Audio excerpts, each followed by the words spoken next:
Prehajamo na prvo točko, to je vprašanja in pobude. Na zastavljena vprašanja samostojne svetnice Desus, gospe Mojca Škraba, bo odgovorila gospa Katja Vegel in na vprašanje svetnika Edisa Rujoviča iz svetniške skupine Lista Dušana Papeža bo ravno tako odgovorila Katja Vegel. Besedo ima gospa Mojca Škraba. Izvolite. Pozdravljeni. Spoštovani, v skladu z drugim odstavkom 21. člena Poslovnika občinskega sveta občina Kamnik zastavljam svetniško vprašanje, ki je namenjeno županu občine gospodu Mateju Slaparju. Naše vprašanje se glasi: občina Kamnik naj bi bila po informacijah, ki se pojavljajo v javnosti in v skladu s sprejetim investicijskim programom za gradnjo OŠ Frana Albrehta, že to poletje pred enim največjih investicijskih izzivov, ki ne bo samo zahteven v gradbenem in finančnem smislu, ampak tudi v smislu izvajanja pouka.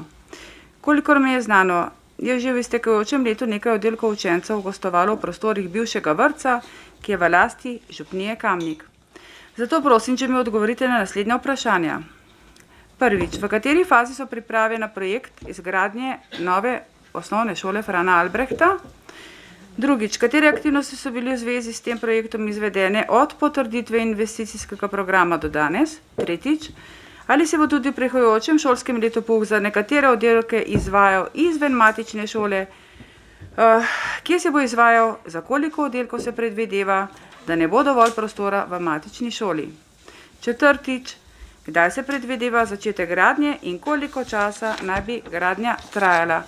Za odgovor se vnaprej zahvaljujem. Hvala. Kot rečeno ima besedo gospa Katja Vegel. Izvolite. Ja, lep pozdrav vsem. Občina Kamnik od same potrditve investicijskega programa za gradnjo OŠ Frana Albrehta prva faza v novembru 2020 izvaja aktivnosti za pričetek gradnje te šole. V decembru smo bili strani Skupnosti občin Slovenije obveščeni, da Ministrstvo za izobraževanje, znanost in šport pripravlja razpis sofinanciranja investicij v vrtcih in osnovnem šolstvu v Republiki Slovenije v proračunskem obdobju 2021-2024, katerega je ministrstvo objavil 5.2.2021 z rokom za vložitev vlog do 1.3.2021. Po preučitvi razpisne dokumentacije je občina Kamnik za zagotovitev dodatnih točk pri razpisnem merilu za pripravljenost na investicijo pripravila razpis za izbor izvajalca gradbeno-obrtniških in instalacijskih del za gradnjo nove šole Frana Albrehta z zunanjo ureditvijo, kar je na razpisu ministrstva občini omogočalo pridobitev dodatnih 2 točk. Razpis za izbor izvajalca je tako občina na portalu javnih naročil in uradnem listu EU objavila 26.2.2021 in sicer z rokom za prijavo 13.4.2021. Glede na razpisana merila je projekt osnovne šole Frana Albrehta na razpisu MIZŠ lahko pridobil maksimalno 51 od možnih 90 točk in bil upravičen do sofinanciranja v višini 2.348.677,50 evra. Ministrstvo je konec marca objavil preliminarni prioritetni vrstni red investicij v osnovnem šolstvu, na katerem je bila investicija izgradnje OŠ Frana Albrehta uvrščena na 39. mesto med 91 prijavljenimi projekti. Ministrstvo je v preverjanje ustreznosti vlog in dokazil nadalje povabil prvih 30 projektov iz preliminarnega vrstnega reda. Občina Kamnik je na ministrstvo in vlado Republike Slovenije 29. marca 2021 naslovila dopis, s katerim jo je seznanila, da predmetni razpis ni bil pripravljen v skladu z namerami vlade Republike Slovenije, da spodbuja zagon gospodarstva, saj je bilo med prvimi 30 projekti kar 8 takšnih, ki nimajo za investicijo pridobljenega gradbenega dovoljenja in s tem ne izkazujejo, da bodo želeno investicijo sploh lahko realizirali, ter da projekt izgradnje nove osnovne šole Frana Albrehta zaradi neupoštevanja skupnega šolskega okoliša pri razpisanem merilu demografske slike ni imel enakovredne obravnave kot drugi projekti, ki nimajo skupnih šolskih okolišev. Demografski podatki pri izpolnjevanju vloge na razpisu ministrstva so se zajemali avtomatično iz aplikacije Sokol, kar je v našem primeru pomenilo, da se je točkovala rast oddelkov v zadnjih 10 letih le za osnovno šolo Frana Albrehta in ne za skupen šolski okoliš. Za ponazoritev naj povem, da je rast oddelkov na osnovni šoli Frana Albrehta za en oddelek v primerjavi s šolskim letom 2011-2012 Na osnovni šoli Toma Brejca pa se je število v enakem obdobju povečalo za 11 oddelkov. Kljub načelni podpori in razumevanju našim pripombam pa ministrstvo zaradi jasnih meril na razpisu dodatnih točk, ki bi izkazovale dejanske potrebe oziroma rast oddelkov v šolskem okolišu, našemu projektu ni moglo dodeliti. Tako je občina Kamnik dne 10.5.2021 prejela uraden sklep o izboru investicij v osnovnem šolstvu, ki bodo sofinancirani strani ministrstva. Projekt izgradnje osnovne šole Frana Albrehta je sicer napredoval na 30. mesto, vendar višina sredstev za sofinanciranje investicij v osnovnem šolstvu zadošča le za prvih 25 projektov, kar je pomenilo, da nam je za uspešnost na razpisu zmanjkala ena točka. Ker so se na razpisu izkazale realne potrebe investicij v osnovnem šolstvu v Republiki Sloveniji, ki so bile precej večje od pričakovanih, je ministrstvo preko Skupnost občin Slovenije sporočilo, da namerava v jeseni v ta namen objaviti nov razpis za sofinanciranje investicij. Zaradi navedenega in zaradi majhne možnosti uspešnosti v sodnem sporu se je občinska uprava občine Kamnik odločila, da ne bo vložila upravnega spora zoper sklep o izboru projektov sofinanciranja strani ministrstva. Na razpis za izbor izvajalca nove šole sta prispeli dve ponudbi, in sicer ponudba Kolektor Calling Engineering skupaj s partnersko ponudbo Kolektor CPG DOO in CBE DOO v višini 14 milijonov 441 tisoč 685,18 evrov z DDV in ponudba družbe SGP Graditelj v višini 14 milijonov 839 tisoč 323,49 evra z DDV. Po pregledu ustreznosti ponudb je bila odločitev o izboru izvajalca na portalu javnih naročil objavljena 13. maj 2021. Neizbrani in na razpisu dražji ponudnik pa je v zvezi s postopkom izbora po pogledu dokumentacijo izbranega ponudnika sprožil postopek revizije. Državna revizijska komisija je zahtevek po reviziji v odločanje prejela dne 15.6.2021. Pričakuje se, da bo odločitev znana v 30 dneh.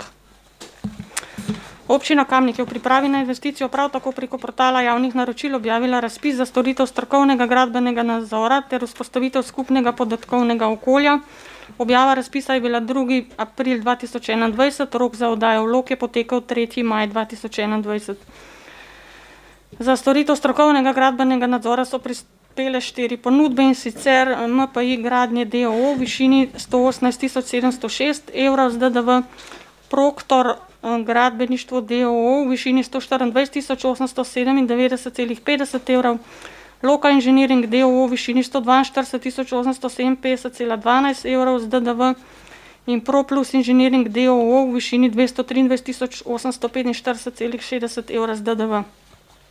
Trenutno je postopek izbora v zaključni fazi preverjanja ponudb oziroma ponudnikov. Za vzpostavitev skupnega podatkovnega okolja je prispela ena ponudba, in sicer je bila to ponudba družbe Axis DOO. Ponudbena cena z vključenim davkom je pa 179.901,20 evra.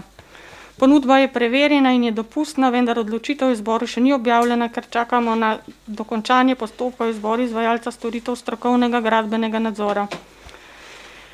Kot je predvideno v investicijskem programu, se finančna konstrukcija zapira z najemom kredita v višini 12.250.000 evrov.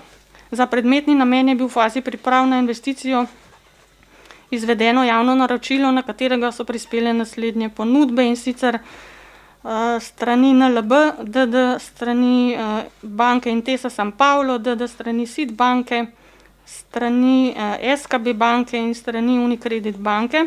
Najugodnejšo ponudbo je oddala banka SKB, in sicer 0,20%, 6-mesečni Euribor ter 0,21 efektivna obrestna mera. Postopek najema kredita še ni končan, trenutno je v fazi pridobivanja soglasja strani Ministrstva za finance. Finančna konstrukcija, vključno z najemom kredita, bo do podpisa vseh pogodb zaprta. V šolskem letu 2021 sta 2 oddelka učencev matične šole osnovne šole Frana Albrehta pouk izvajala izven prostora osnovne šole, in sicer, kot vam je znano, v prostorih bivšega vrtca v lasti župnije Kamnik. V prihajajočem šolskem letu se bosta na omenjeni lokaciji pridružila še 2 oddelka šolajočih, kar izkazuje nujno potreba po čimprejšnjem pričetku gradnje osnovne šole Frana Albrehta. Torej, izgradnja nove osnovne šole Frana Albrehta je nujna in občina Kamnik dela vse, da se gradnja čim prej prične, kljub temu, da se zaveda, da projekt ni optimalen zaradi dotrajanosti obstoječe stavbe in omenjenih omejenih prostorskih kapacitet, druge poti ne vidimo. Gradnja osnovne šole Frana Albrehta naj bi se začela po končanih postopkih izbora izvajalca predvidoma do letošnje jeseni, nova šola pa naj bi učence sprejela v šolskem letu 2023-2024. Hvala. Hvala. Gospa Škraba, želite dodatno pojasnilo? Priklopite mikrofon, če želite dodatno. Ne, dobro, hvala. Potem pa ima se pravi svetniško vprašanje gospod Jedis Rujevič v imenu svetniške skupine Lista Dušana Papeža. Izvolite, Jedis. Župan, hvala lepa za besedo. Kolegice, kolegi, lepo pozdravljeni predstavniki občinske uprave, predstavniki medijev, javnih zavodov in topo pozdrav. Zdaj, moje vprašanje se nanaša predvsem na bolj trajnostni način pridobivanja energije in sicer sam sem prepričan, da občina Kamnik ima na tem področju kar nekaj potencijala, ki ga je potrebno izkoristiti. Tu ne gre samo za to, da ima občina Kamnik, da je edina, ki ima potencijal in ga ne izkorišča, sam sem prepričan, da ga ima tudi država. To v vprašanju, ki ga bom kasneje še jasneje opredelil, tudi navajam. Namreč, zakaj to vprašanje ravno v tem trenutku?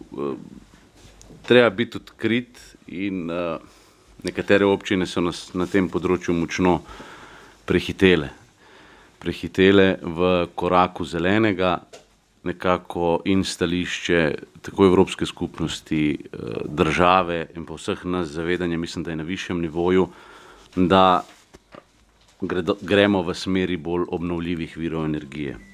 Kje imamo ta potencijal? Namreč v občini Kamnik je kar nekaj stavb, ki so v lasti te iste občine Kamnik in enostavno smatram, da je potrebno, kar je v odgovoru nekako tudi navedeno, kot nek začetek, res da skromen, ampak me veseli, da gremo v tej smeri, umestitev tako imenovanih sončnih panelov na te stavbe v lasti občine Kamnik oziroma za potrebe, tako imenovane fotovoltaike. Zdaj, na tem mestu sem občinsko upravo sprašujem, ali občina Kamnik načrtuje tovrstne ukrepe, kdaj in na kakšen način. Predtem pa navajam en ukrep, ki po mojem mnenju je lahko uresničljiv, namreč skleniti dogovor in se začeti intenzivno pogovarjati z Ministrstvom za šolstvo. V občini Kamnik imamo kar nekaj šol in tu je zagotovo velik potencial, da tovrstni objekti pridobivajo energijo sami. Zdaj, mi celotne problematike na področju okolja in vsega skupaj seveda s tem ukrepom ne bomo rešili. To je iluzorno pričakovati in tudi sam nimam tako naivnih pričakovanj. Gre pa predvsem za neko sporočilno gesto uprave občinske oziroma vodstva občine, po vseh nas, da kažemo nek jasen zgled ljudem, da je občina Kamnik tista prva, ki bo za to poskrbela in s tem spodbudimo tudi vse ostale. Zdaj, če zelo eksaktno preidem k vprašanju, glede na dejstvo, da ima občina Kamnik kar nekaj stavb v svoji lasti in da smo v preteklosti tudi na seji občinskega sveta obravnavali strateške dokumente, ki gredo v smeri energetske sanacije in predvsem energetske neodvisnosti, sem prepričan, da imamo kar nekaj neizkoriščenega potencijala na tem področju. Tu imam predvsem v mislih namestitev tako imenovanih sončnih panelov na strehe omenjenih stavb. Ob zavedanju, da fotovoltaika sodi v segment alternativnih virov pridobivanja energije, smatram, da je potrebno aktivno pristopiti k dosegu dogovora z Ministrstvom za izobraževanje, znanost in šport, saj bi navedeni ukrep lahko zaživel tudi v vseh šolah v Kamniku. Ob zavedanju, da Evropska unija močno spodbuja te projekte in da je denarja kar nekaj na tem segmentu, le počrpati ga je potreba, verjamem, da bo to prispevalo še dodatno in še močneje k varovanju okolja in zato sem prepričan, da je k temu potrebno pristopiti čim prej. Hvala lepa. Hvala. Odgovor je prav tako bo prebrala gospa Katja Vegel. Izvolite. V občini Kamnik se zavedamo pomena prehajanja na bolj ekološke načine pridobivanja energije oziroma tako imenovane zelene energije. Tudi gradbena zakonodaja gre vedno bolj v smeri zamenjave fosilnih energentov z obnovljivimi viri energije. Zato se je občinska uprava v fazi priprave projekta za energetsko sanacijo Doma kulture Kamnik po posvetu z energetskimi strokovnjaki odločila, da v okviru energetske sanacije na streho objekta namestimo tudi sončno elektrarno, ki bo skoraj v celoti pokrila potrebe po električni energiji za delovanje objekta. Vrednost naložbe v to sončno elektrarno je cirka 40 000 evrov. Kulturni dom Kamnik bo tako prvi javni objekt v občini Kamnik, ki bo proizvajal lastno električno energijo. V bodoče bo vsekakor treba vse investicije v obnovo in novo gradnjo javnih objektov načrtovati tako, da bodo objekti čim bolj samooskrbni z električno energijo ter se bodo ogrevali in obenem poleti hladili na okolju prijazne načine. Za fotovoltaiko so izjemale objekti v starem mestnem jedru in objekti na vedutno izpostavljenih ruralnih območjih, kjer je namestitev panelov na strehi objektov problematična z vidika varovanja kulturne krajine in arhitekturne dediščine. Hvala. Hvala. Želite dodatno? Izvolite, Edis. Hvala, župan. Še enkrat naj omenim, no, glede na to, da sem že prej omenil, da me to vrstna smer zelo veseli in sem zelo zadovoljen, da gremo v tej smeri. Poudaril bi oziroma želim si, da smo tu v neki kontinuiteti. Zelo konkreten predlog, glede na to, da gre za ohranjanje kulturne krajine in arhitekturne dediščine. Sam sem prvi zagovornik in bom zatem vedno stal, da ne krhamo vsega tega za voljo tako imenovanih panelov. En konkreten predlog je pa na mestu. Avtobusne postaje. V Domžalah je pred leti zaživel en tovrsten projekt. Avtobusne postaje, ki lahko na nek način rata tudi pametna avtobusna postaja. Dobro bi bilo razmisliti v tej smeri. Verjamem, da to ne more biti čez noč, ampak imejmo nekje pa na mizi to. Hvala. Hvala, Edis. S tem zaključujemo to prvo točko.